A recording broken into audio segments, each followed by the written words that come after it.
Di dalam helaian ini terletaknya kisah sebuah kerajaan makmur yang diperintah oleh seorang raja dan ratu yang baik hati. Keinginan mereka yang paling mendalam adalah untuk mengandung seorang anak. Walaupun masa depan masih tidak dapat diramalkan, ribut salji yang dahsyat tiba-tiba melanda, menyelubungi seluruh kawasan dengan salji dan es. Namun, ribut itu bukan sahaja membawa angin, tetapi juga hadiah yang tidak ternilai, seorang bayi perempuan yang baru lahir. Mereka menamakannya Snow White, diilhamkan oleh musim sejuk.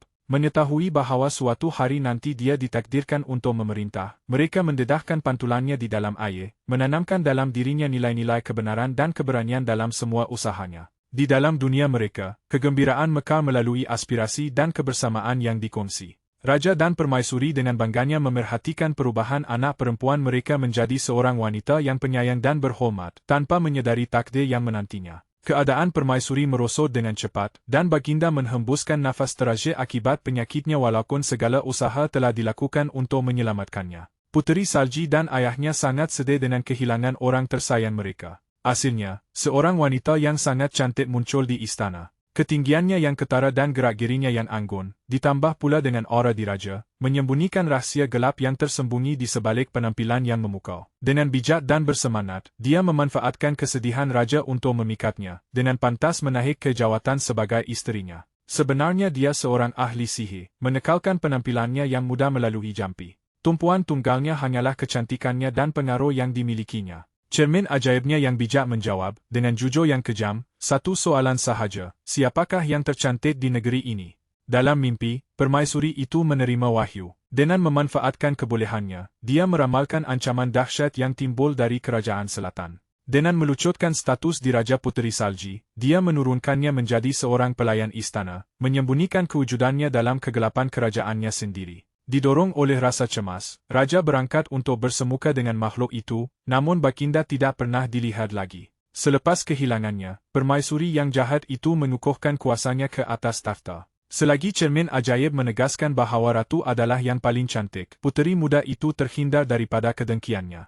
Lama-kelamaan, ingatan kolektif masyarakat beransur-ansur berkurangan. Kerajaan itu beransur-ansur kehilangan semua ingatan tentang seorang puteri bernama Snow White, dan dia sendiri mula meragui siapa dirinya. Setelah menjadi seorang wanita muda, Snow White mendapati dirinya sedang membersih apabila seorang pencuri muda bernama Jonathan memecah masuk ke dalam istana, hanya untuk mencuri beberapa biji kentam. Kerajaan itu merana, rakyatnya dinafikan keperluan asas di bawah pemerintahan zalim permaisuri itu. Digerakkan oleh keputusasaan dan kesetiaan, Jonathan dan kumpulannya, penyamun hutan itu, melakukan perbuatan ini bukan sebagai pencuri biasa, tetapi sebagai pengikut setia raja yang telah mangkat, yang tuntutannya terus mereka pertahankan. Melihatnya, Snow White masuk campur, menekankan betapa tidak bermoralnya perbuatan mencuri. Sebagai alternatif, dia mencadangkan agar dia berunding sama ada dengan permaisuri atau puteri untuk mencapai penyelesaian yang adil. Dengan sinis dan tidak percaya, Jonathan meragui kewujudan puteri itu, sambil memerhatikan ketidaknampakannya. Tanpa berganjat, Snow White menegaskan kewujudan puteri itu dan usahanya sendiri untuk membantu rakyatnya.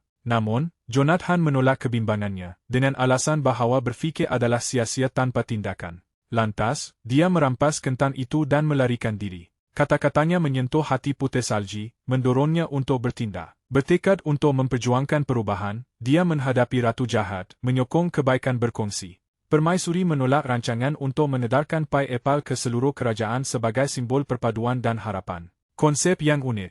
Untuk menggambarkan hujahnya, dia menyamakan setangkai mawar yang rapuh dengan berlian, menjelaskan kepada Snow White bahawa orang ramai menyimpikan kekayaan, bukan bunga. Pada saat itu juga, berita sampai bahawa pencuri muda itu telah ditangkap. Sebagai hukuman atas pelanggarannya, Ratu menitahkan rumahnya diratakan, hanya untuk mendapati Jonathan sebenarnya tidak punya rumah. Sebenarnya, dia adalah ketua kumpulan penyamun itu, mencuri dengan berselindung di sebalik kuasa raja. Dalam kemarahan yang meluap-luap, permaisuri menitahkan agar dia dipenjarakan di dalam penjara bawah tanah, di mana jeritannya akan bergema di seluruh istana. Keadilan menuntut perhitungan. Puteri Salji mencelah, dengan lembut mengingatkan permaisuri bahawa raja sentiasa bersifat belas kasihan dan menggesa baginda untuk memastikan hukuman itu setimpal dengan kesalahan. Walaupun berang dengan kedegilannya, permaisuri itu menyelahkan hukuman mati yang pantas, menjatuhkan hukuman yang lebih menyeksakan ke atas Jonathan, dilucutkan pakaian dan ditinggalkan dalam kesejukan yang menggigit. Dia menjadi bukti yang mengerikan tentang akibat keingkaran.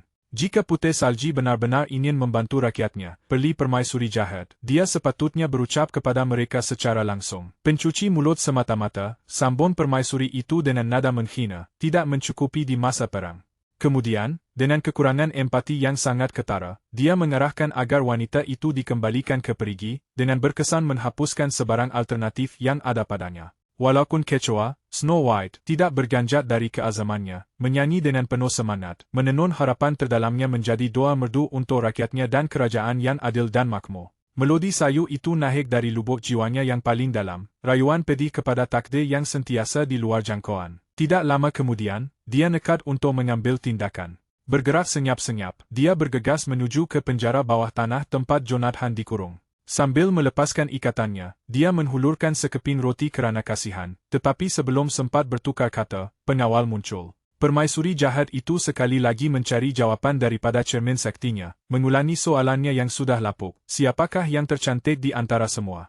Namun, kali ini, jawapannya berbeza daripada jangkaannya. Cermin itu kini memantulkan Snow White, kesucian dan pesonanya menenggelamkan kecantikan ratu yang semakin pudar. Dia mengerahkan pemburu kepercayaannya untuk membawa Snow White jauh ke dalam hutan, dengan alasan untuk mengumpulkan epal. Dia ada arahan untuk menghapuskan dia serta-merta. Pada mulanya dia melihat kepolosannya, namun permaisuri menghancurkan ilusi ini dengan menuduh Snow White bersekongkol dengan penyamun dan membantu Jonathan melarikan diri. Sebagai ujian kesetiaan, dia mengarahkannya untuk kembali dengan hatinya di dalam kotak setelah tugas itu selesai. Atas perintah permaisuri, para pemburu membawa Putih Salji jauh ke dalam hutan. Ketika mereka mengumpul epal, dia tersentuh oleh kebaikan hatinya yang tidak disangka-sangka dan kepribadiannya yang suci murni. Tanpa menyadari niat tersembunyinya, dia tersenyum mesra, menawarkan sebahagian hasil tanaman kepadanya. Kenangan itu menghantuinya, tetapi dia bergelut dengan keinginannya untuk menentang permaisuri. Pada saat genting untuk bertindak, hati nuraninya campur tangan. Dibebani rasa bersalah yang amat sangat, dia membuat pengakuan penuh. Didorong hingga gila, permaisuri itu terobsesi dengan kematian Snow White. Terkejut bukan kepalang dan merasakan tiada pilihan lain, Snow White melarikan diri secepat mungkin, menghilang ke dalam hutan yang penuh dengan keajaiban. Semakin dia turun ke bawah, laluan di hadapannya menjadi semakin kabur, bertukar menjadi labirin bayang-bayang, kabus yang meresahkan, dan makhluk tersembunyi yang mengintai dalam kegelapan. Ketika dia melarikan diri dalam keadaan terdesak, sebatang pokok raksasa dengan dahan berlingkar mencengkamnya, memerangkapnya di dalam batang pokoknya yang berongga. Dengan sentakan terdesak, dia merentap dirinya bebas dan tersandung ke dalam suatu kawasan lapang terpencil yang penuh keajaiban di dalam hutan yang dalam. Seekor rusa yang lembut muncul di laluannya, mata lembutnya mengisyaratkan dia untuk maju. Pada masa ini, penghuni hutan tambahan muncul, mengelilinginya. Mereka menemui ketenangan dalam kehangatan dan keselesaan yang lembut. Mencari perlindungan, Snow White terjumpa sebuah pondok kecil yang aneh. Setelah diperiksa dengan teliti, dia menyadari kediaman itu terlalu kecil untuk orang yang bertubuh normal. Namun dia tidak mempunyai banyak pilihan selain mencari perlindungan di sana. Mencari perlindungan, dia memasuki bangunan itu.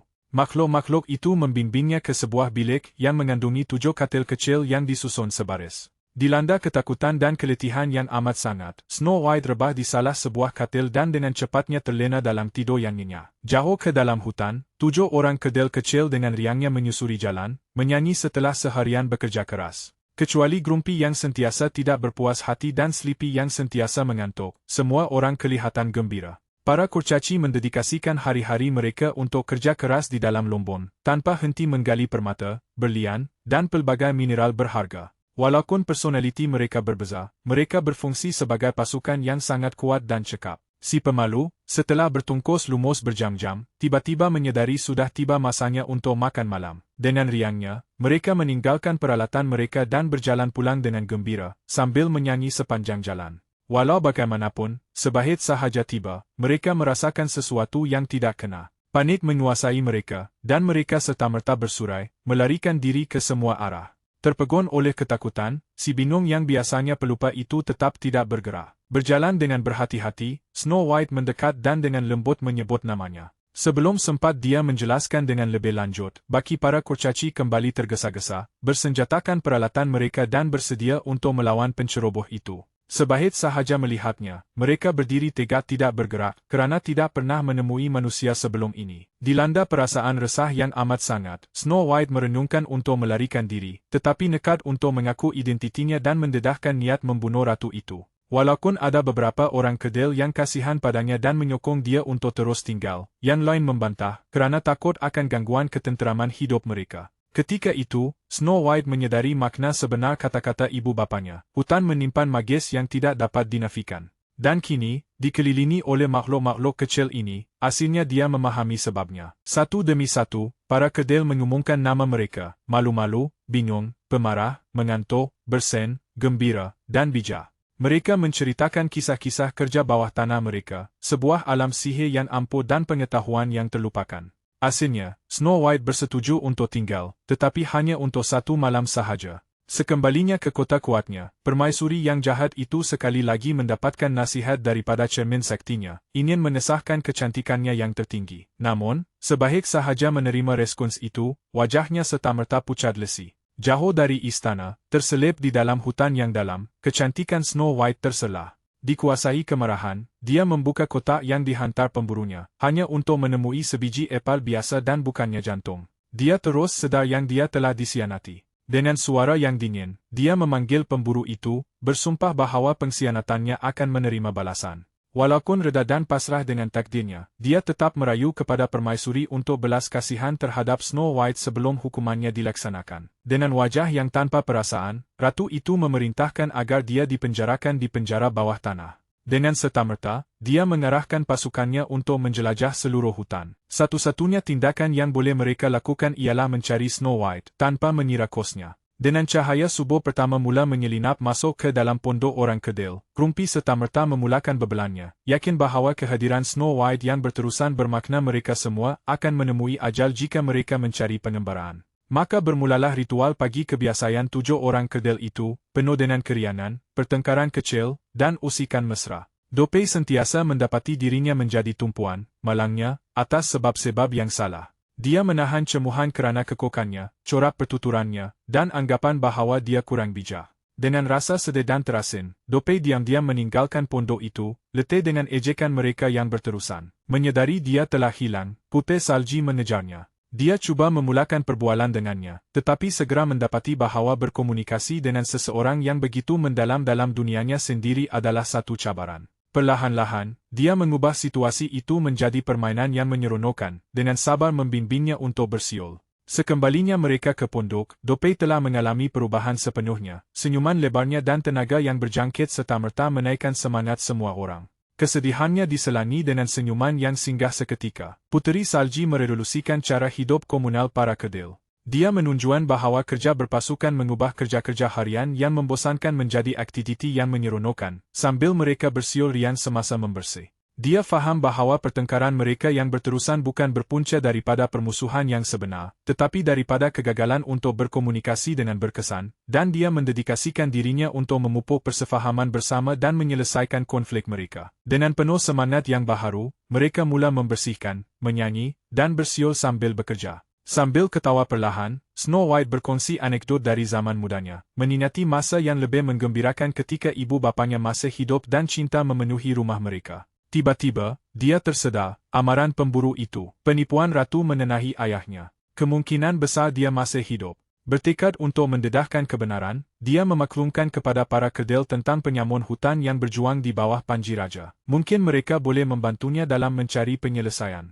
Dengan rasa terima kasih, dia memberitahu para kedel bahawa dia perlu pergi. Dengan harapan untuk mengesan penyamun-penyamun itu, Snow White berhati-hati memasuki hutan. Tidak lama kemudian, dia ternampak Jonathan. Sebaik sahaja melihatnya, dia pantas membantunya menyembunyikan diri daripada pengawal istana yang terus memburunya. Dia berpegang teguh pada harapan bahawa ayahnya masih hidup. Oleh kerana penyamun-penyamun itu setia kepada raja, dia berharap mereka akan membantunya dalam misinya. Selepas mendengar dengan teliti, Jonathan mendedahkan perkara yang sensitif. Laporan yang belum disahkan mencadangkan penawanan raja di dalam kerajaan selatan, keberadaan baginda pada masa ini menjadi misteri. Kemudian, dia membuat pengakuan lanjut. Dia bukan sahaja seorang pencuri, tetapi ketua kumpulan penyamun, dan dia mempunyai rakan subahat. Setelah dia selesai bercakap, perompak-perompak yang tinggal keluar dari bayan-bayan dan berdiri di hadapan Snow White dengan hormat yang mendalam. Sebelum sempat mereka meneruskan perbualan, satu skuadron pengawal istana menyerbu masuk ke dalam hutan. Mengikut jejak langkah Snow White, mereka merancang untuk mendapatkannya semula. Para perompak, tanpa berlenah lagi, bersedia untuk bertempur, rela mempertaruhkan segalanya demi keselamatannya. Malangnya, bilangan pengawal terlalu ramai, menyebabkan mereka dikepung dengan pantas. Dia bergegas ke arah kandang kuda, melepaskan kuda-kuda dan menyebabkan kekacauan yang teruk di kalangan pengawal. Mendaki batu tinggi itu, dia menjerit untuk menarik perhatian mereka, membawa mereka ke arahnya.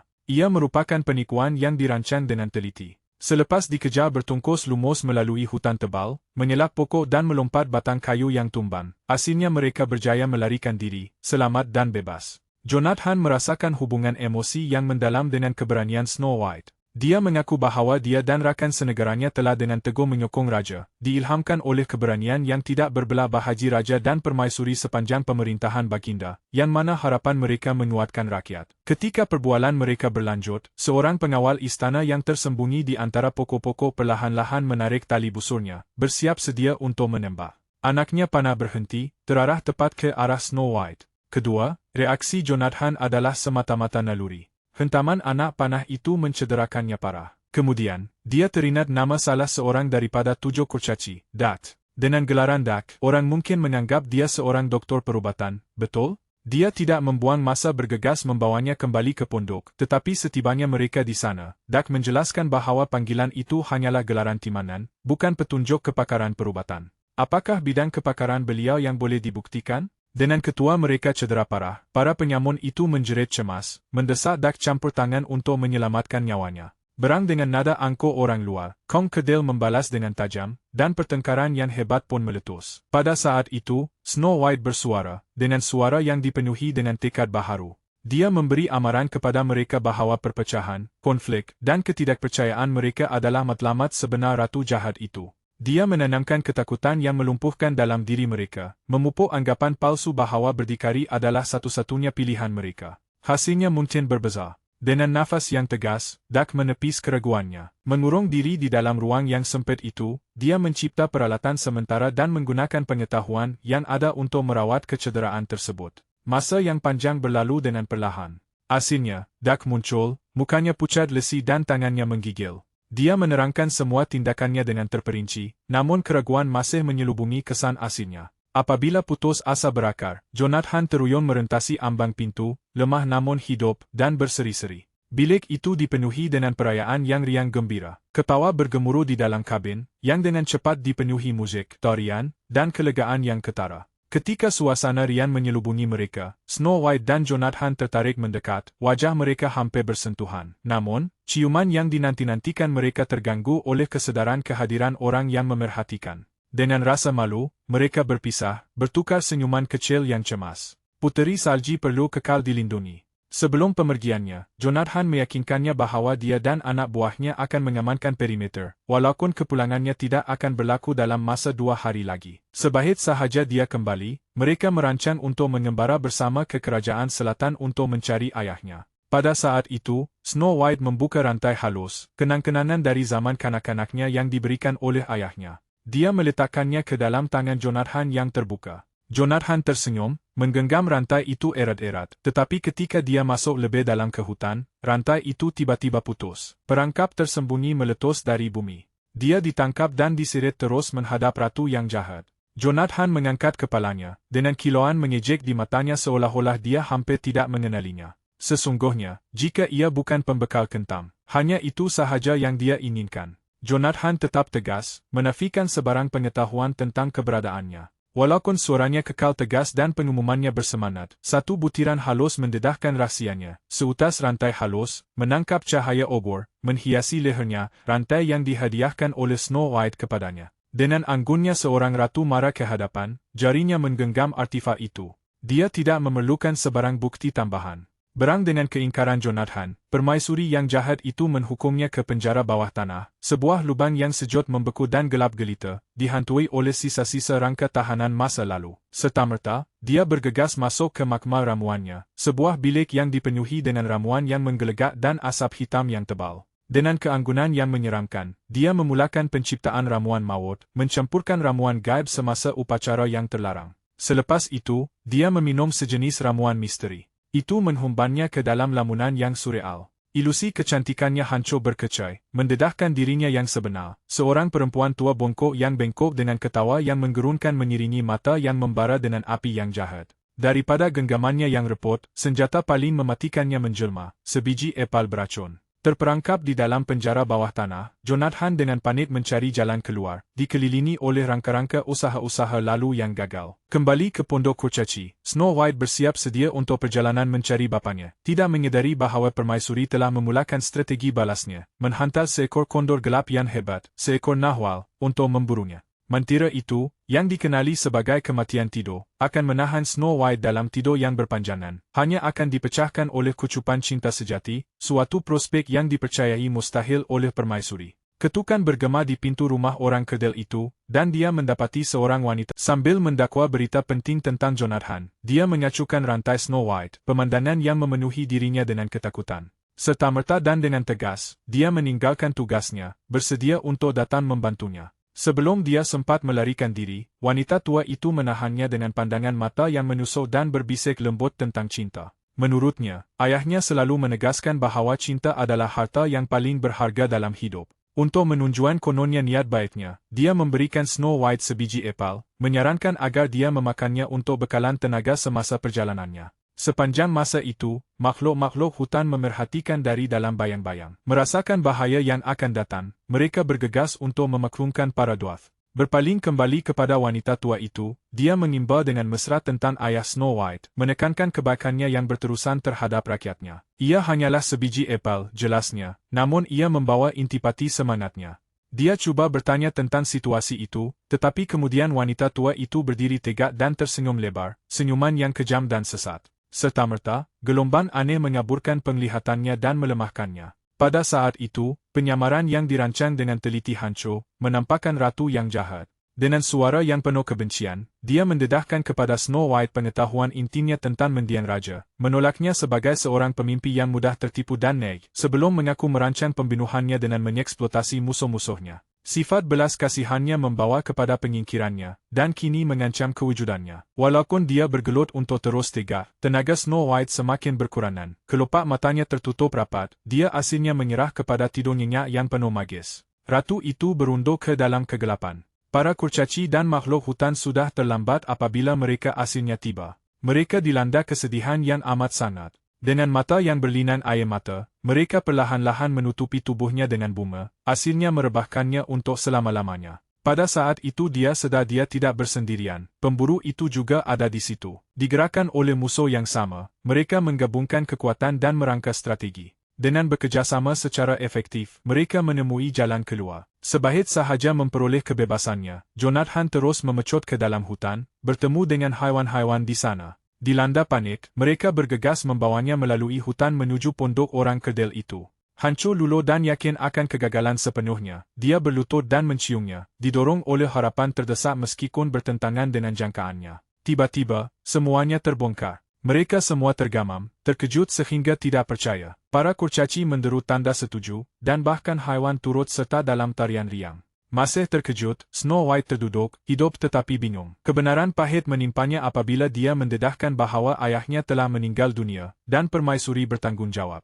Saat dia meninggal dunia, sebutir kepingan salji perlahan-lahan mencentuh jari Snow White. Hujan ringai dari langit menjadi petanda yang jelas, menandakan saat yang sesuai untuk menerima takdirnya. Tugasnya sekarang adalah untuk mencabar permaisuri jahat itu tanpa ragu-ragu, bebaskan kerajaan daripada ketakutan dan penindasan. Dan menjadi ratu yang rakyatnya berhak dapatkan, seorang pemimpin yang ditakrifkan oleh kekuatan, belas kasihan, dan kebenaran yang tidak berbelah bahagi. Dalam perkembangan yang mengejutkan, si bingung yang selalu diejek telah mengambil tempat utama, membuat para penonton terpegun. Dengan keberanian yang baru ditemui, beliau mengisytiharkan, dalam ucapan perasmiannya, bahawa beliau tidak akan tunduk kepada ketakutan lagi. Tersentuh dengan kata-kata tulasnya, Snow White kembali ke kerajaannya. Sejurus ketibaannya, harapan yang sekian lama terpendam kembali membara dalam jiwa rakyat.